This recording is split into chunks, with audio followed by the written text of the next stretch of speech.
السلام علیکم۔ جیسے کہ پچھلی ایپیسوڈ 2 میں ہم نے بیان کیے تھے بھارت اور قانون، خلافت کی حقیقت، اجتماعی خلافت، ریاست کی اطاعت کی حدود، شورا، اولي الامر کی صفات۔ آج ہم ایپیسوڈ 3 میں 6 ٹاپکس بیان کریں گے: دستور کی بنیادی اصول، ریاست کا مقصد، بنیادی حقوق، باشندوں پر حکومت کے حقوق، خارجی ریاست کے اصول، اسلامی ریاست کے اصول۔ تو چلتے ہیں، ہمارے ساتھ رہیے گا۔ جو یہ کتاب میں دلچسپی رکھتے ہیں تو وہ یہ ویڈیوز لازمی سنیں اور دیکھیں، کیونکہ اس میں مولانا مودودی صاحب نے نچوڑ نکال دیے قرآن و سنت سے کہ اسلام کی ریاست کیسی ہونی چاہیے، اسلامی ریاست، اور کون سے خلیفہ کب تک خلافت رہی حقیقی منظر میں، اور بعد میں کب وہ ملوکیت میں بدلی۔ تو ہمارے ساتھ جڑے رہیے گا۔ دستور کے بنیادی اصول۔ اس ریاست کا دستور جن بنیادی اصولوں پر قائم ہوگا وہ یہ ہیں۔ سورہ نساء میں اللہ تعالیٰ کہتے ہیں: اے لوگو جو ایمان لائے ہو، اطاعت کرو اللہ کی اور اطاعت کرو رسول کی، اور ان لوگوں کی جو تم میں سے اولی الامر ہوں۔ پھر اگر تمہارے درمیان کسی معاملے میں نزاع ہو جائے تو اسے اللہ اور رسول کی طرف پھیر دو، اگر تم اللہ اور روز آخر پر ایمان رکھتے ہو۔ یہ آیت 6 دستوری نکات واضح کرتی ہے جو درج ذیل ہیں: اللہ اور رسول کی اطاعت کا ہر اطاعت پر مقدم ہونا، اولی الامر کی اطاعت کا اللہ اور رسول کی اطاعت کے تحت ہونا، یہ کہ اولی الامر اہل ایمان میں سے ہوں، یہ کہ لوگوں کا حکام اور حکومت سے نزاع کا حق ہے، یہ کہ نزاع کی صورت میں آخری فیصلہ کن سند خدا اور رسول کا قانون ہے، یہ کہ نظام خلافت میں ایک ایسا ادارہ ہونا چاہیے جو اولی الامر اور عوام کے دباؤ سے آزاد رہ کر اس بالا تر قانون کے مطابق جملہ نزوعات کا فیصلہ دے سکے۔ منتظمہ ایگزیکیوٹو کے اختیارات لازماً حدود اللہ سے محدود اور خدا کے رسول کے قانون سے معصور ہوں گے، جس سے تجاوز کر کے وہ نہ کسی ایسی پالیسی اختیار کر سکتی ہے، نہ کوئی ایسا حکم دے سکتی ہے جو معصیت کی تعریف میں آتا ہو، کیونکہ اس آئینی دائرے سے باہر جا کر اسے اطاعت کے مطالبے کا حق ہی نہیں پہنچتا۔ اس کے متعلق قرآن کی واضح احکام ہم اوپر پیراگراف نمبر 3، 5 اور 9 میں نقل کر چکے ہیں۔ علاوہ بری یہ ایگزیکیوٹو شورا یعنی انتخاب کے ذریعے سے وجود میں آنی چاہیے، اور اسے شورا یعنی باہمی مشاورت ہی کے ساتھ کام کرنا چاہیے، جیسا کہ پیراگراف نمبر 10 میں بیان کیا جا چکا ہے۔ لیکن انتخاب اور مشاورت دونوں کے متعلق قرآن قطعی اور متعین صورتیں مقرر نہیں کرتا، بلکہ ایک وسیع اصول قائم کر کے اس پر عمل درآمد کی صورتوں کو مختلف زبانوں میں معاشرے کے حالات و ضروریات کے مطابق طے کرنے کے لیے کھلا چھوڑ دیتا ہے۔ مقننہ لیجسلیچر لازماً ایک شورا ہیئت کنسلٹیٹو باڈی ہونی چاہیے، ملاخطہ ہو پیراگراف نمبر 10، لیکن اس کے اختیارات قانون سازی بہرحال ان حدود سے محدود ہوں گے جو پیراگراف نمبر 3، 5 میں بیان کیے ہیں۔ جہاں تک ان امور کا تعلق ہے جس میں خدا اور رسول نے واضح کام دیے ہیں یا حدود اور اصول مقرر کیے ہیں، یہ مقننہ اس کی تعبیر و تشریح کر سکتی ہے، اس پر عمل درآمد کے لیے ضمنی قواعد اور ضابطے کارروائی تجویز کر سکتی ہے، مگر ان میں رد و بدل نہیں کر سکتی۔ رہے وہ امور جن کے لیے بالا تر قانون ساز نے کوئی قطعی احکام نہیں دیے، نہ حدود اور اصول متعین کیے ہیں، ان میں اسلام کی اسپورٹ اور ان کے اصول عام کے مطابق مقننہ ہر صورت کے لیے قانون سازی کر سکتی ہے، کیونکہ اس کے بارے میں کوئی حکم نہ ہونا اس بات کی دلیل ہے شاہراہ نے اس کے اہل ایمان کے ثواب دید پر چھوڑ دیا ہے۔ عدلیہ جوڈیشری ہر طرح کی مداخلت اور دباؤ سے آزاد ہونی چاہیے تاکہ وہ عوام اور حکام سب کے مقابلے میں قانون کے مطابق بالحق فیصلے دے سکے۔ اسے لازماً اس حدود کا پابند رہنا ہوگا جو پیراگراف نمبر 3، 5 میں بیان ہوئے ہیں، اور اس کا فرض ہوگا اپنی اور دوسروں کی خواہشات سے متاثر ہوئے بغیر ٹھیک حق اور انصاف کے مطابق معاملات کے فیصلے کرے۔ سورہ المائدہ میں اللہ تعالیٰ فرماتے ہیں: ان کے درمیان اللہ کے نازل کردہ قانون کے مطابق فیصلہ کرو اور ان کی خواہشات کی پیروی نہ کرو۔ سورہ صاد میں اللہ تعالیٰ فرماتے ہیں: اپنی خواہشات نفس کی پیروی نہ کرو، وہ خدا کے رستے سے تجھے بھٹکا جائے گا۔ سورہ نساء میں اللہ تعالیٰ فرماتے ہیں: اور جب لوگوں کے درمیان فیصلہ کرو تو عدل کے ساتھ کرو۔ اب چلتے ہیں ریاست کا مقصد۔ اس ریاست کو دو بڑے مقاصد کے لیے کام کرنا چاہیے۔ اول یہ کہ انسانی زندگی میں عدل قائم ہو اور ظلم ستم ختم ہو جائے۔ اللہ تعالیٰ سورہ حدید میں فرماتے ہیں کہ ہم نے اپنے رسولوں کو واضح ہدایت کے ساتھ بھیجا ہے اور ان کے ساتھ کتاب اور میزان نازل کی تاکہ لوگ انصاف پر قائم ہوں، اور ہم نے لوہا نازل کیا جس میں سخت قوت اور لوگوں کے لیے منافع ہے۔ دوسرا یہ کہ حکومت کی طاقت اور وسائل سے اقامت صلاۃ اور اعطائے زکوٰۃ کا نظام قائم کیا جائے جو اسلامی زندگی کا ستون ہے۔ بھلائی اور نیکی کو ترقی دی جائے جو دنیا میں اسلام کے آنے کا اصل مقصود ہے۔ برائی کو دبایا جائے جو اللہ کو سب سے زیادہ مقبول ہے۔ اللہ تعالیٰ سورہ حج میں فرماتے ہیں یہ وہ لوگ ہیں کہ اگر ہم انہیں زمین میں اقتدار دیں تو یہ نماز قائم کریں، زکوٰۃ دیں گے، نیکی کا حکم دیں گے اور بدی سے روکیں گے۔ اگلا ہے بنیادی حقوق۔ اس نظام میں رہنے والے غیر مسلم باشندوں کو بنیادی حقوق یہ ہیں جنہیں تعدی سے محفوظ رکھنا ریاست کا فرض ہے۔ نمبر 1، جان کا تحفظ۔ بنی اسرائیل میں اللہ تعالیٰ فرماتے ہیں کسی جان کو جسے اللہ نے حرام کیا ہے حق کے بغیر قتل نہ کرو۔ حقوقی ملکیت کا تحفظ، اس کے لیے اللہ تعالیٰ سورہ النساء میں فرماتے ہیں اپنے مال آپس میں ناجائز طریقوں سے نہ کھاؤ۔ تیسرا ہے عزت کا تحفظ، اس کے لیے اللہ تعالیٰ سورہ حجرات میں فرماتے ہیں کوئی گروہ دوسرے گروہ کا مذاق نہ اڑائے اور نہ تم ایک دوسرے کو عیب لگاؤ، نہ ایک دوسرے کو برے لقب دو، نہ تم میں سے کوئی کسی کی پیٹھ پیچھے اس کی بدی کرے۔ نجی زندگی، پرائیویسی کا تحفظ۔ سورہ نور میں اللہ تعالیٰ فرماتے ہیں اپنے گھروں کے سوا دوسرے گھروں میں داخل نہ ہو جب تک کہ اجازت نہ لے لو۔ سورہ حجرات میں اللہ تعالیٰ فرماتے ہیں کہ اور لوگوں کو بھیڑ نہ ٹٹولو، لوگوں کے بھیڑ نہ ٹٹولو، خامیاں مت نہ ٹٹولو، ان کے عیب تلاش مت کرو۔ ظلم کے خلاف آواز اٹھانے والے کا حق، اللہ تعالیٰ اس کے لیے فرماتا ہے سورہ نساء میں اللہ برائی پر زبان کھولنا پسند نہیں کرتا، اعلیٰ کہ کسی پر ظلم ہوا۔ بنی اسرائیل میں سے جن لوگوں نے کفر کیا ان پر داؤد اور عیسیٰ ابن مریم کی زبان سے لعنت کی گئی، یہ اس لیے کہ انہوں نے نافرمانی کی، وہ زیادتیاں کرتے تھے، ایک دوسرے کو برے کاموں کے ارتکاب سے نہ روکتے تھے، بہت بری بات تھی وہ جو کرتے تھے۔ سورہ الاعراف میں آتا ہے ہم نے عذاب سے بچا لیا ان لوگوں کو جو برائی سے روکتے تھے اور پکڑ لیا ظالموں کو عذاب سخت میں اس فسق کے بدلے وہ جو کرتے تھے۔ اللہ تعالیٰ سورہ عمران میں فرماتے ہیں کہ تم وہ بہترین امت ہو جسے نکالا گیا ہے لوگوں کے لیے، تم نیکی کا حکم دیتے ہو اور بدی سے روکتے ہو اور اللہ پر ایمان رکھتے ہو۔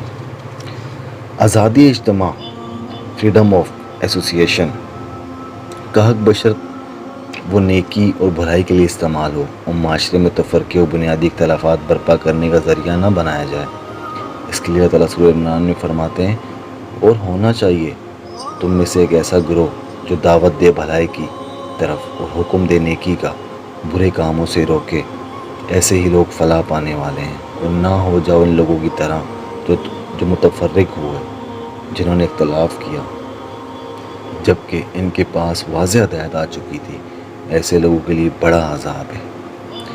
ضمیر و اعتقاد کی آزادی کا حق، سورہ بقرہ میں فرماتے ہیں دین میں جبر نہیں ہے۔ سورہ یونس میں اللہ تعالیٰ فرماتے ہیں کیا تو لوگوں کو مجبور کرے گا وہ مومن ہو جائیں۔ سورہ بقرہ میں فرماتے ہیں فتنہ قتل سے شدید تر چیز ہے۔ مذہبی دل آزادی سے تحفظ کا حق، اس کے لیے اللہ تعالیٰ سورہ انعام میں فرماتے ہیں یہ لوگ خدا کو چھوڑ کر جن معبودوں کو پکارتے ہیں انہیں گالیاں نہ دو۔ اس معاملے میں قرآن یہ صراحت کرتا ہے کہ مذہبی اختلافات میں علمی بحث تو کی جا سکتی ہے مگر وہ حسن طریقے سے ہونی چاہیے۔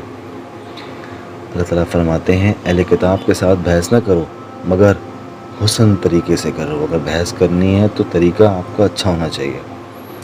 یہ حق ہے کہ ہر شخص صرف اپنے اعمال کا ذمہ دار ہو اور دوسروں کے اعمال کی ذمہ داری میں اسے نہ پکڑا جائے۔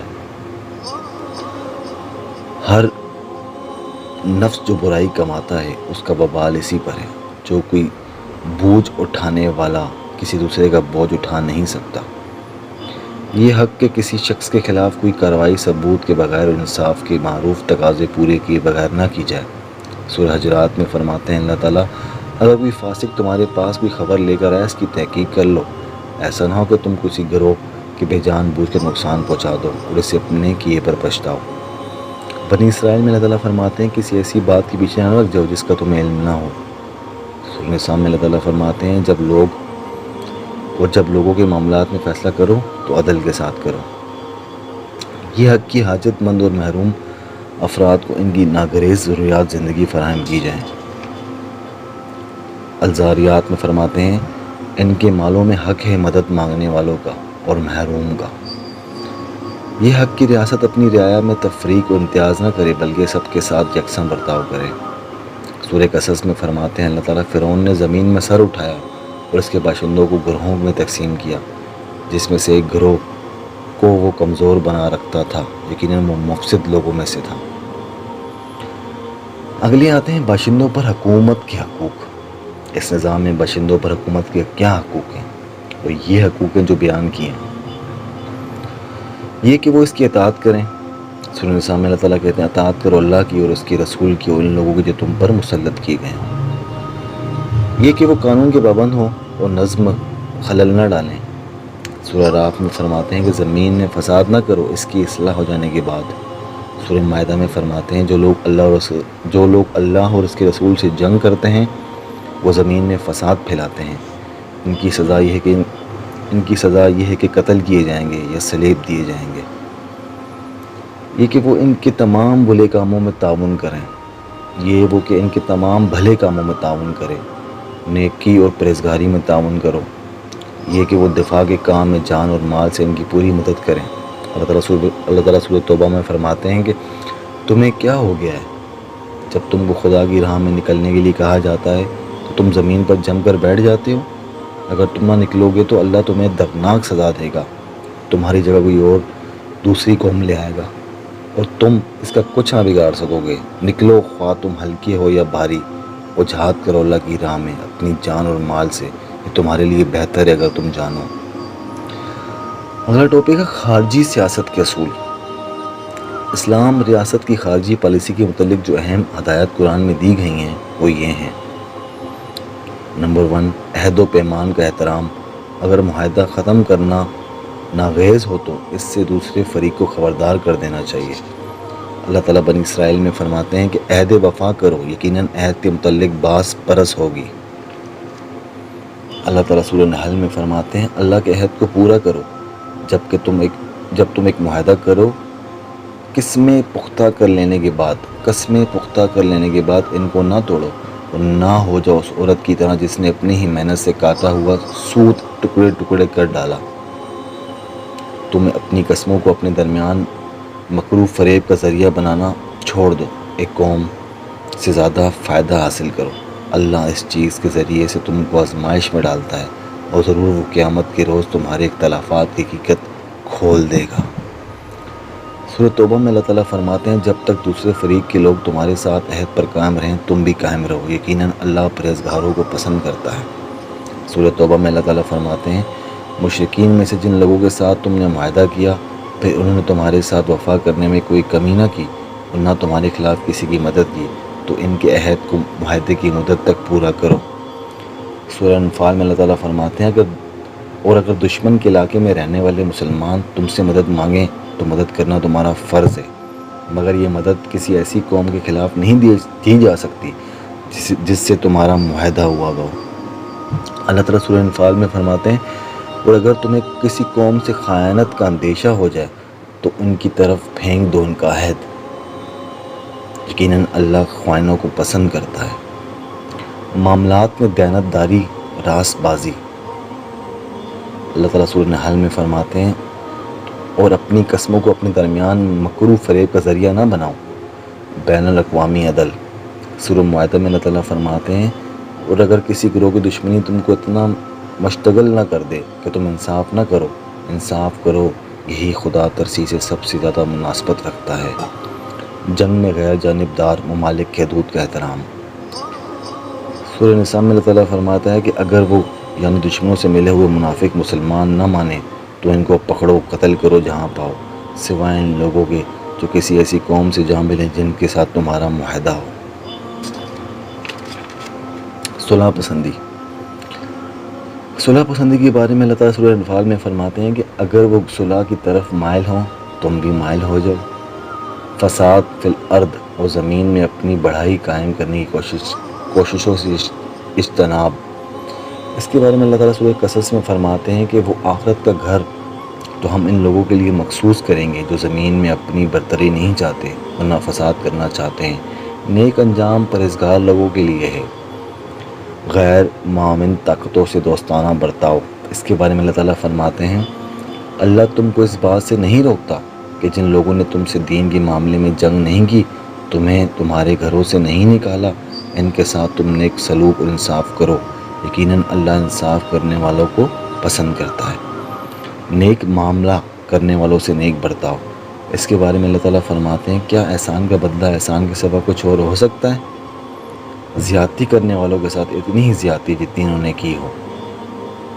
اس کے بارے میں سورہ بقرہ میں اللہ تعالیٰ فرماتے ہیں کہ پس جو کوئی تم پر زیادتی کرے تو تم بھی اس پر اتنی ہی زیادتی کر لو جتنی اس نے کی تھی، اور اللہ سے ڈرو اور جان رکھو بے شک اللہ پرہیزگاروں کے ساتھ ہے. سورہ نحل میں فرماتے ہیں اور اگر بدلہ لو تو اتنا ہی لو جتنا تمہیں ستایا گیا ہو، اور اگر صبر کرو تو وہ بہتر ہے صبر کرنے والوں کے لیے. اللہ تعالیٰ سورہ شورى میں فرماتے ہیں وہ برائی کا بدلہ اتنی ہی برائی ہے جتنی کی گئی ہو، پھر جو معاف کر دے اور اصلاح کرے اللہ کا اجر اس کا اجر اللہ کے پاس ہے، اللہ کے ذمہ ہے. اللہ ظالموں کو پسند نہیں کرتا، اور وہ لوگ جو قابل گرفت نہیں ہیں جن پر ظلم کیا گیا ہو اس کے بعد وہ اس کا بدلہ لیں قابل گرفت تو نہیں ہیں جو لوگوں پر ظلم کرتے ہیں، زمین میں نہ حق سرکشی کرتے ہیں، ایسے لوگوں کے لیے دردناک سزا ہے. اسلامی ریاست کی خصوصیات. قرآن کے ان 16 نکات میں جن ریاست کے تصور ہمارے سامنے آتا ہے ان کی نمایاں خصوصیات یہ ہیں. نمبر 1، ایک آزاد قوم کی طرف سے یہ شورا عہد اس ریاست کو وجود میں لاتا ہے کہ وہ پوری خود مختاری کے مالک ہوتے ہوئے اپنی مرضی سے خود رب العالمین کے آگے سر تسلیم خم کر دے گی، اور اس کے تحت حاکمیت کے بجائے خلافت کی حیثیت قبول کر کے ان کی ہدایت و احکام کے مطابق کام کرے گی جو اس نے اپنی کتاب اور اپنے رسول کے ذریعے سے عطا کیے ہیں. نمبر 2، وہ حاکمیت کو خدا کے لیے خالص کرنے کی حد تک تہیا کر لسی کے بنیادی نظریے سے متفق ہے، مگر اس نظریے پر عمل درآمد کرنے میں اس کا راستہ سے الگ ہو جاتا ہے. مذہبی پیشواؤں کے کسی خاص طبقے کو خدا کی خصوصی خلافت کا حامل ٹھہرانا اور حد و عقائد کے سارے اختیارات اس طبقے کے حوالے کر دیے کے بجائے وہ حدود ریاست میں رہنے والے تمام اہل ایمان کو جنہوں نے رب العالمین کے آگے سر تسلیم خم کرنے کا شورا عہد کیا ہے خدا کی خلافت کا حامل قرار دیتی ہے. وہ حل و عقائد کے آخری اختیارات مجموعی طور پر ان کے حوالے کرتی ہے. نمبر 3، وہ جمہوریت کے ان اصول میں ڈیموکریسی سے متفق حکومت کا بننا اور بدلنا چلایا جانا بالکل عوام کی رائے سے ہونا چاہیے، لیکن اس میں عوام متعلق عنان نہیں ہوتے. ریاست کا قانون ان کے اصول حیات، ان کی داخلی و خارجی سیاست اور ان کے وسائل و ذرائع ان سب کی خواہشات کے تابع ہوں. جدھر وہ مائل ہوں یہ ساری چیزیں بھی اسی طرف مڑ جائیں، بلکہ اس میں خدا اور رسول کا بالا تر قانون اپنے اصول و حدود، اخلاقی حکام و ہدایات سے عوام کی خواہشات پر ضبط قائم رکھتا ہے، اور ریاست کے ایک ایسے متعین رستے پر چلتی ہے جسے بدل دینے کے لیے اختیارات نہ اس کے متضمہ کو حاصل ہوتے ہیں، نہ عدلیہ کو، نہ مقننہ کو، نہ مجموعی طور پر پوری قوم کو، اعلیٰ یہ کہ خود قوم اپنے عہد کو توڑ دینے کا فیصلہ کر کے دائرۂ ایمان سے نکل جائیں. نمبر 4، وہ ایک نظریاتی ریاست ہے جس کو چلانا فطراً انہی لوگوں کا کام ہو سکتا ہے جن کے بنیادی نظریے اصول کو تسلیم کرتے ہوں، لیکن تسلیم نہ کرنے والے جتنے لوگ بھی اس کی حدود میں تابع قانون ہو کر رہنا قبول کر لیں انہیں وہ تمام مدنی حقوق اسی طرح دیتی ہے جس طرح تسلیم کرنے والوں کو دیتی ہے. نمبر 5، وہ ایک ایسی ریاست ہے جو رنگ، نسل، زبان یا جغرافیائی کی اسپیدیوں کی بجائے صرف اصول کی بنیاد پر قائم ہوتی ہے. زمین کے ہر ایک گوشے میں نسل انسانی کی جو افراد بھی چاہیں اس اصول کو قبول نہیں کر سکتے. کسی امتیاز و تعبد کے بغیر بالکل مساوی حقوق کے ساتھ اس نظام میں شامل ہو سکتے ہیں۔ دنیا میں جہاں بھی نسلوں پر کوئی حکومت قائم ہوگی وہ لازماً اسلامی حکومت ہی ہوگی، خواہ وہ افریقہ میں ہو یا امریکہ میں، یورپ میں ہو یا ایشیا میں۔ اس کے چلانے والے خواہ گورے ہوں یا کالے، اس نوعیت کی خالص اصولی ریاست کے لیے ایک عالمی ریاست بن جائے میں کوئی رکاوٹ نہیں ہے، لیکن اگر زمین یا مختلف حصوں میں بہت سی ریاستیں بھی اس نوعیت کی ہوں تو وہ سب کی سب یکساں اسلامی ریاستیں ہوں گی۔ کسی قوم پر پرستانہ کشمکش کے بجائے اس کے درمیان پورا برادرانہ تعاون ممکن ہوگا اور کسی وقت بھی وہ متفق ہو کر ایک عالمگیر وفاق قائم کر سکیں گے۔ نمبر 6، سیاست کو مفاد اور اقراط کے بجائے اخلاق کے تابع کرنا اور اسے خدا پرستی پرہیزگاری کے ساتھ چلانا اس ریاست کی اصل روح ہے۔ اس میں فضیلت کی بنیاد صرف اخلاقی فضیلت ہے۔ اس کے کار فرماؤں اور اہل حل و عقد کے انتخاب میں بھی ذہنی جسمانی صلاحیت کے ساتھ اخلاقی کی پاکیزگی سب سے زیادہ قابل لحاظ ہے۔ اس کے داخلی نظام میں بھی ہر شعبہ دیانت و امانت اور باللاگ عدل و انصاف پر چلنا چاہیے، اور اس کی خارجی سیاست کو بھی پوری راس بازی، قول و قرار کی پابندی، امن پسندی اور بین الاقوامی عدل و اصول سلوک پر قائم ہونا چاہیے۔ نمبر 7، یہ ریاست محض پولیس کی فرائض انجام دینے کے لیے نہیں ہے۔ اس کا کام صرف نظم و ضبط قائم کرنا اور سرحدوں کی حفاظت کرنا ہو، بلکہ یہ ایک مقصدی ریاست ہے جسے ایجابی طور پر اجتماعی عدل اور بھلائیوں کی فروغ اور برائیوں کے استحصال کے لیے قائم کرنا چاہیے۔ نمبر 8، حقوق اور مرتبے اور مواقع میں فسادات، قانون کی فرما روائی، نیکی میں تعاون اور بدی میں عدم تعاون، خدا کے سامنے ذمہ داری کا احساس، حق سے بڑھ کر فرائض کا شعور، افراد اور معاشرے اور ریاست سب کے لیے ایک مقصد پر متفق ہونا، ایک معاشرے میں کسی شخص کو ناگزیر لوازم حیات سے محروم نہ رہنے دینا، یہ سیاست کی بنیادی قدریں ہیں۔ نمبر 9، فرد اور ریاست کے درمیان اس نظام میں ایک ایسا توازن قائم کیا گیا ہے، نہ ریاست مختار مطلق اور ہمہ گیر اقتدار کی مالک بن کر فرد کو اپنا بس مملوک بنا سکتی ہے، اور نہ فرد بے قید آزادی پا کر خود سر و اجتماعی مفاد دشمن بن سکتا ہے۔ اس میں ایک طرف افراد کی بنیادی حقوق دے کر حکومت کو بالا تر قانون و شورا کا پابند بنا کر انفرادی شخصیت کے لیے نوشمع پورے مواقع فراہم کیے گئے ہیں، اس اقتدار کی بے حد مداخلت سے اس کو محفوظ کر دیا گیا ہے، مگر دوسری طرف فرد کو بھی ضابطہ اخلاق میں کسا گیا ہے اور اس پر یہ فرض عائد کیا گیا ہے کہ قانون خداوندی کے مطابق کام کرنے والی حکومت کی دل سے اطاعت کرے، بھلائی میں ان کے ساتھ مکمل تعاون کرے، اس کے نظام میں خلل ڈالنے سے باز رہے، اس کی حفاظت کے لیے جان و مال کسی قربانی سے درے نہ کرے۔ یہ تھا آج کی ایپیسوڈ۔ ابھی نیکسٹ ایپیسوڈ کے لیے ہمارے ساتھ رہیے گا۔ اللہ حافظ۔